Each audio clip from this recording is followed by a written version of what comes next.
So what I'm going to do right now is I'm going to crunch 1400 years of Islamic history in 5 minutes and make it as exciting as I can possibly make it. Because I hated history when I was a little girl. At this age, I appreciate history. And now I understand why they say those who don't learn from history are doomed to repeat it. In order for you to understand why Western civilization is very different than the Islamic world, you need to understand the history of Islam.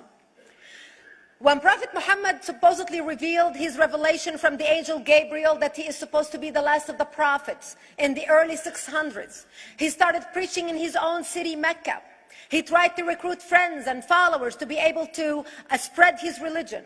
And he tried for 12 years and failed. And after 12 years, he was only able to recruit his immediate family and friends.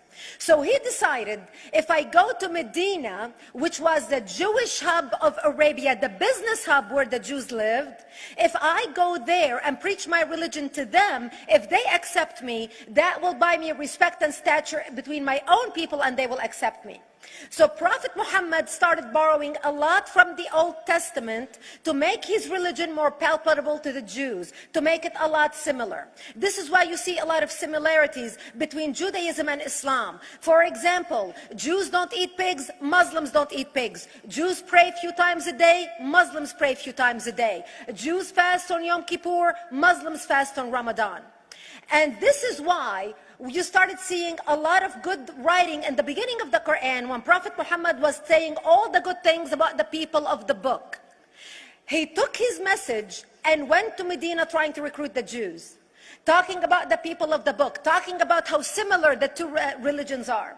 When they refused to accept him and follow him as the last of the prophet, that's when he turned against them and started killing them and started expelling them. That's when Islam went from a spiritual movement for the first 12 years of Islam into a political movement cloaked in religion after the year of the Hijrah, after Muhammad went to Medina and the Jews did not accept him.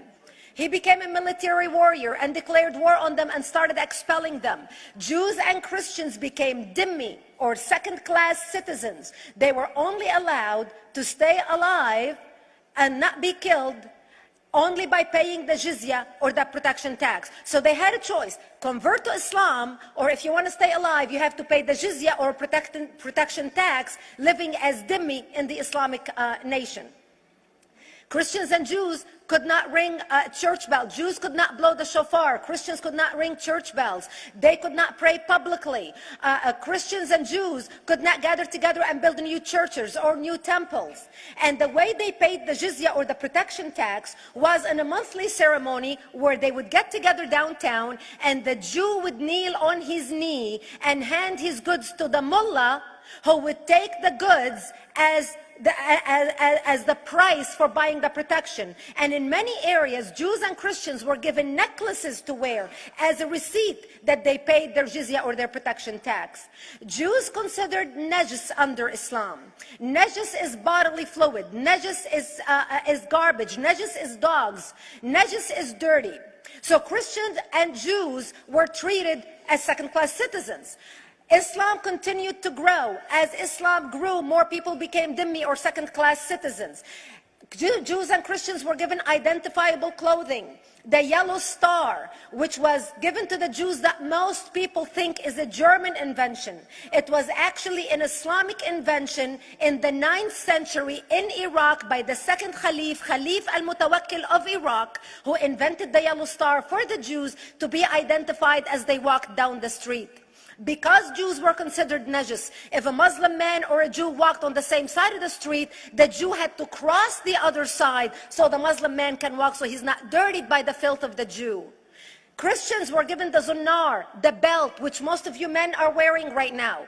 That was an Islamic invention for the Christians. Islam continued to grow. They went all the way to Jerusalem. They conquered Jerusalem. Christians couldn't ring their church bells in Jerusalem. The Pope in Rome in 1090 told the Christians, how could you sit idly by and allow your brethren to suffer like this in the Holy Land? You need to go liberate the Christians. You need to go help the Christians. That's why the Crusaders were launched. The Crusaders were not launched because they just felt like waking up in the morning and going and converting a bunch of Muslims or beheading them. The Crusaders were launched to liberate Jerusalem.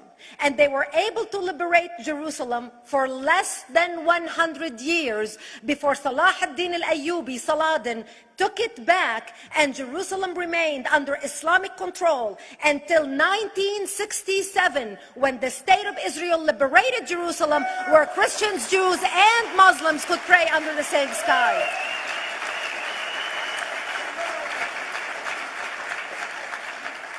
The Crusaders continued fighting Islam, and for 300 years they tried and failed. And by the 1300s, the Crusaders disappeared because they could not win against Islam.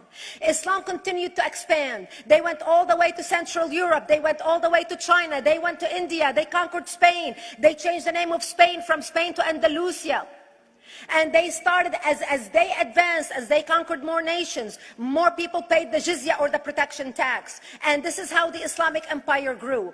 It went all the way until they was stopped at the gates of Vienna on 9/11. 9/11 is not a date that Osama bin Laden just picked out of a hat. 9/11 is a symbolic date in the Islamic calendar. By the 1600s, Islam had covered more of the earth's surface than the Roman Empire did at its peak. Between the 1600s and the 1800s, the Europeans were experiencing the European Industrial Revolution, where the Europeans were able to invent products on factory lines, where they are able to make money and sell products, which gave them the money to build a strong army in order to fight the Muslims. And that's how they were able to stop them at the gates of Vienna on 9/11. The Europeans started the pushback against Islam. They pushed them out of Europe. They pushed them out of all the way to the Middle East and North Africa. By 1924, the Islamic Empire ended. In 1924, the Islamic Caliphate ended in Turkey by President Ataturk, who was a secularist. He ended the Islamic Empire, and he gave women rights to vote. He gave women a right to an education, a right to work, a right to choose a husband. He forbid women from wearing the hijab. He forbid men from wearing the beard. The Muslims hate him so much that they consider him a Jewish agent, because they believe that his mother in her bloodline was Jewish, and that was the influence on Ataturk. By the time the Islamic Empire, or the Islamic Caliphate, or the Islamic State ended in 1924, the Islamic Caliphate had existed for 1400 years, and it ended less than 100 years ago. By the time the Islamic Caliphate ended in 1924, 270 million people around the world were killed by Islam. 270 million. And we didn't have weapons of mass destruction, and there was nuclear weapons. All of these people were killed, butchered by the sword. The people in the world, less than 100 years ago, how many people knew this history? Please raise your hand. We in America have failed to educate our children about history. We in America failed to educate our population about history. Our children in high school, you take any 17, 16-year-old kid, 18-year-old kid, and ask them about World War II. They can't even tell you what happened in World War II. For them, it's ancient history, and we still have our World War II veteran walking among us. That's how little we know of history. Islam ended in 1924, the Caliphate. People thought the Caliphate will never be resurrected. The Caliphate will never come back. But two things happened in the Middle East in the last century that made the Islamists be able to resurrect the Caliphate. Number one is the discovery of oil in Saudi Arabia, which we were able to discover and were stupid enough to allow them to nationalize it. And the number two that happened was Ayatollah Khomeini coming to power in 1979. That gave the Islamists the money and also the spiritual covering in order to explode on the world stage. And people say, oh, well, the Wahhabis exported their Wahhabi radical religion. The Wahhabis are the name of Wahhab. They're not a different sect of Islam.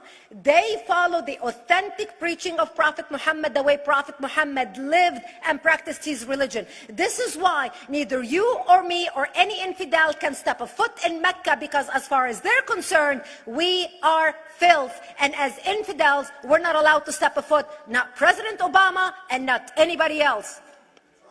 As a matter of fact, Al-Qaeda used to use Saudi Arabia and its success as an excuse to recruit members, as the example to show them how Allah has blessed Saudi Arabia because of the way they adhere to the tenets of Islam.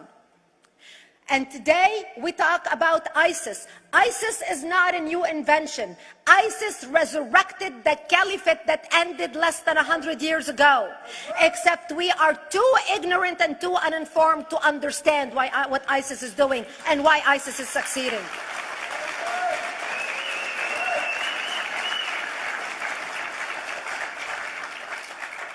Two things you need to understand about Islam and the principles of war in Islam. One is the law of taqiyya, which means lying and deception. It means that a Muslim man can lay his hand on the Quran and swear that he is telling the truth, knowing that he is lying, but also knowing that the Quran will forgive him because he is advancing the cause of Islam. The second thing you need to know about is that the Treaty of Al-Hudaybiyah, which is an Islamic principle of war and a model on how to deceive your enemy when you have to sign peace treaties with your enemy. And it is based on an example by Prophet Muhammad. Prophet Muhammad was attacking the Meccans and their caravans when he was living in Medina. One day he attacked them because this is how he got the goodies. He would attack them, rob them, and spread the goodies among his men. And this is how he was able to recruit, because this is how people made money without working. And so he attacked the Meccan caravans. When he realized he's not able to defeat the Meccans in that city of Al-Hudaybiyah, in that place, he signed a 10-year treaty with them. Does that sound familiar? A 10-year treaty with them that says he will not attack them, he will have peace with them, he will not declare war on them.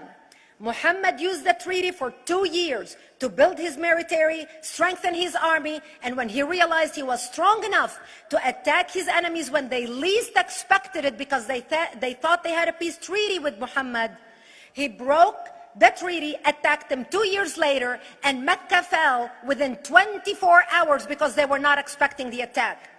And that became a principle of war in Islam. And to give you an example of how that is practiced, this is why anything signed with Iran means nothing to them. And to give you an example of how this law has been put to use in recent history, Yasser Arafat, who's not an Islamist, but he is a Muslim, met with the Israelis and signed the Oslo Accord in 1993. Remember all the handshaking at the lawn of the White House? The Oslo Accord, Yasser Arafat used the peace treaty, the Oslo Accord with Israel, to get Israel to bring him back and give him his territory, finance his military, train his police, and give his police the weapons. Yasser Arafat broke the Oslo Accord 8 years later, didn't even wait 10 years, and declared the second Intifada in 2000, and all hell broke loose. He used the same treaty to win and deceive against his enemies and deceive his enemies. When Jordanian press, after Yasser Arafat signed the Oslo Accord with Israel, and Egyptian press would interview Yasser Arafat, and they would say, how could you sign a peace treaty with the devil? How could you sign a peace treaty with the Jews? Yasser Arafat will tell them, remember Hudaybiyah. That's all he would have to say. The whole Muslim world knew exactly what Yasser Arafat was talking about. We in the West and the Jews in Israel, it was over their heads. Nobody understood what Hudaybiyah was referring to. And this is the type of deception that we are dealing with. So when Iran signs a peace treaty with the United States for 10 years, they are using us as useful idiots, as gullible, ignorant people who are signing a peace treaty with the devil in order for Iran to continue her thing. In this deadly game of thrones, there's no place for America or for Israel. We don't have to gamble with our future and with our children's future. Elie Wiesel. And I wish I could promise you, Elie, that the lessons of history have been learned. That is why it is so important to be wise about who we're going to put in the White House next year.